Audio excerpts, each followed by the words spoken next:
Assalamualaikum warahmatullahi wabarakatuh. Perkenalkan, nama saya Anggun Numi Afifah. Di sini saya akan menjelaskan tentang kemampuan cara berpikir kritis mahasiswa dalam menyelesaikan masalah toksikologi lingkungan. Selamat mendengarkan. Kemampuan berpikir kritis mahasiswa dalam menyelesaikan masalah toksikologi lingkungan. Toksikologi menurut Tepnaker tahun 1988 ilmu yang mempelajari tentang racun, efek-efek racun terhadap manusia atau makhluk hidup dengan cara-cara mendeteksi dan mempelajari zat penawarnya.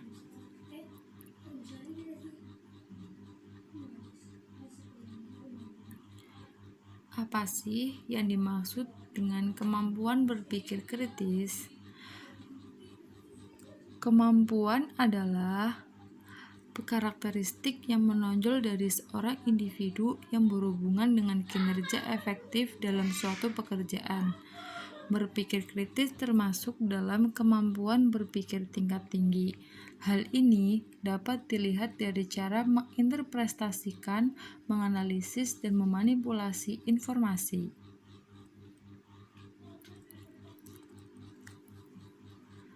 Mengemukakan berpikir kritis merupakan kemampuan kognitif yang meliputi 1. Interpretasi adalah kemampuan dalam memahami serta menjelaskan pengertian dari situasi, pengalaman, kejadian, data, keputusan, konvensi, kepercayaan, aturan, prosedur, dan karakteristik. Yang kedua, analisis dilihat dari cara mengidentifikasi hubungan dari berbagai pertanyaan, konsep, deskripsi, dan berbagai model yang digunakan dalam merefleksikan satu pemikiran, pandangan, kepercayaan, keputusan, alasan, informasi, dan opini. Yang ketiga yaitu evaluasi. Evaluasi adalah kemampuan dalam menguji kebenaran pertanyaan yang digunakan untuk menyampaikan pemikiran, persepsi, pandangan, keputusan, alasan, serta opini. Yang keempat adalah inferensi dikaitkan dengan kemampuan mengidentifikasi dan memilih elemen yang digunakan dalam menyusun kesimpulan beralasan untuk menduga dan menegakkan diagnosis serta mempertimbangkan informasi apa saja yang dibutuhkan dan memutuskan konsekuensi yang diambil dari data, informasi, pertanyaan, kejadian, prinsip, opini, dan konsep. Yang kelima yaitu penjelasan. Penjelasan merupakan kemampuan untuk menyatakan hasil pemikiran dari penjelasan yang berdasarkan bukti, konsep, metodologi, kriteria, dan konteks. Yang terakhir yaitu kemampuan diri, merupakan kemampuan seorang untuk mengatur diri sendiri untuk berpikir.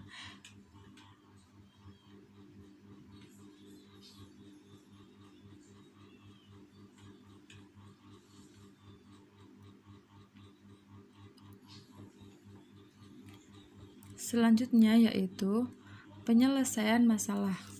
Yang pertama yaitu memahami masalah. Memahami masalah dengan mengemukakan dan memperjelas masalah. Yang kedua yaitu melaksanakan rencana penyelesaian masalah sesuai dengan rencana yang dianggap paling tepat. Yang ketiga yaitu menyusun rencana. Menyusun rencana yaitu menyelesaikan masalah berdasarkan pengalaman yang dimiliki sebelumnya. Yang terakhir yaitu menguji jawaban dengan mengecek kembali hasil penyelesaian masalah agar kesalahan terkoreksi kembali dan sampai pada jawaban yang sesuai dengan masalah. Identifikasi berpikir kritis melalui penyelesaian masalah toksikologi lingkungan, yaitu ada tujuan, pertanyaan, asumsi. Asumsi yaitu mencoba mengidentifikasi asumsi dengan jelas dan menentukan asumsi dapat dipertanggungjawabkan atau tidak serta bagaimana asumsi tersebut membentuk sudut pandang. Sudut pandang atau point of view yaitu dibuat dengan memperhatikan beragam sudut pandang sehingga dapat memberikan beragam alternatif penyelesaian. Kemudian ada informasi, konsep dan ide, penyimpulan, dan implikasi. Implication yaitu menemukan implikasi dan konsekuensi baik negatif dan positif dari penalaran yang dilakukan.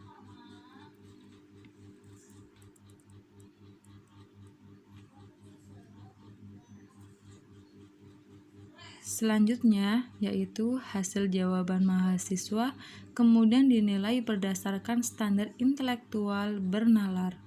Deskripsi tiap komponen standar intelektual bernalar yaitu sebagai berikut. Yang pertama, ada kejelasan atau clarity, yaitu elemen bernalar yang ditemukan pada wacana apakah sudah jelas, mudah dimengerti, dan tidak menimbulkan makna ganda. Yang kedua, ketepatan atau accuracy, yaitu elemen bernalar yang ditemukan pada wacana apakah sudah mengandung kebenaran, tidak menyimpang, dan pertanyaan dan isi wacana. Yang terakhir yaitu ketelitian atau precision, yaitu elemen bernalar yang ditemukan pada wacana apakah sudah terperinci, detail, dan seksama.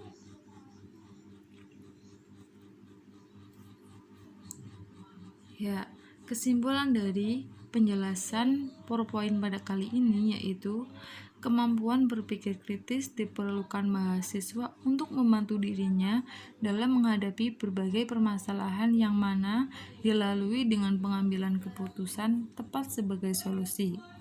Permasalahan kemampuan berpikir kritis ini tidak boleh dibiarkan berlarut-larut. Hal ini dapat menyebabkan penurunan kualitas pendidikan dan kualitas sumber daya manusia itu sendiri. Salah satu cara untuk melacak dan mendeskripsikan kemampuan berpikir kritis adalah melalui pemberian masalah, yaitu konsep toksikologi lingkungan. Karena erat kaitannya dengan masalah lingkungan yang terjadi saat ini. Pengaplikasian pemberian masalah toksikologi lingkungan disajikan dalam pertanyaan-pertanyaan tugas tertulis. Tiap-tiap pertanyaan pada tugas tertulis mengacu pada komponen berpikir kritis, elemen bernalar, dan standar intelektual bernalar. Terima kasih.